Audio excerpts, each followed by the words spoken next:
pregnancy or pleasure or prosperity. This card could have many other meanings depending on the reading. Now, if an Empress comes up, it also could imply finding business opportunity which is connected to glamour, to entertainment. So when I'm doing a reading for you, I may just pick up 20% of the meaning from that card. The rest of the 80% of that meaning, the remaining 80%, either I do not know, or part of it is dormant in my mind, but I've not used it when I'm doing a reading for you. So eventually the 20% which I impart to the client, okay, it's not necessary that is always going to be actually applicable to his or her life.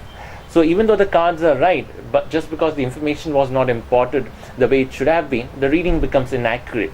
So at no point in time can you blame the cards. If the reading is inaccurate or it doesn't work the way it is expected, it's the fault of the reader, not anyone else's fault.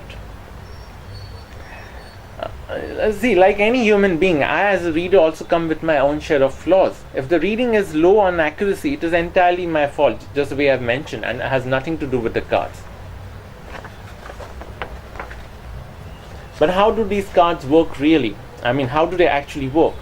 To read the cards or to find answers to a particular question, spreads come into picture. A spread enables the number of cards you draw in a reading, their position, meaning and relevance. There are many spreads which one can make use of. Each spread has got its own use, relevance and importance. However, I personally or professionally have followed the Celtic cross spread, because that's one spread which gives a lot of background information, and since I mostly do blind readings, because that's something that I'm comfortable doing and that's something I really prefer doing. So with blind readings, a Celtic cross spread is something that gives you a huge amount of information, and each of that information is like a piece of puzzle which could be used by the client in his or her life, in his or her problems or the situations they come across. Now this spread comprises of 10 cards, that's the Celtic cross spread, and we lay down the cards as per the spread.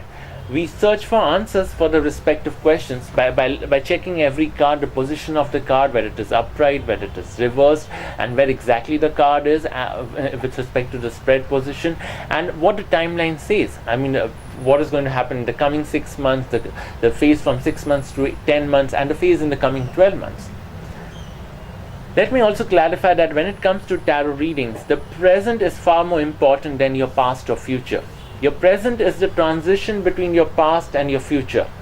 If you are in a stage in life where you want to know where you stand right now, see, with a mind that is receptive and without any expectations, see, you need to understand one thing.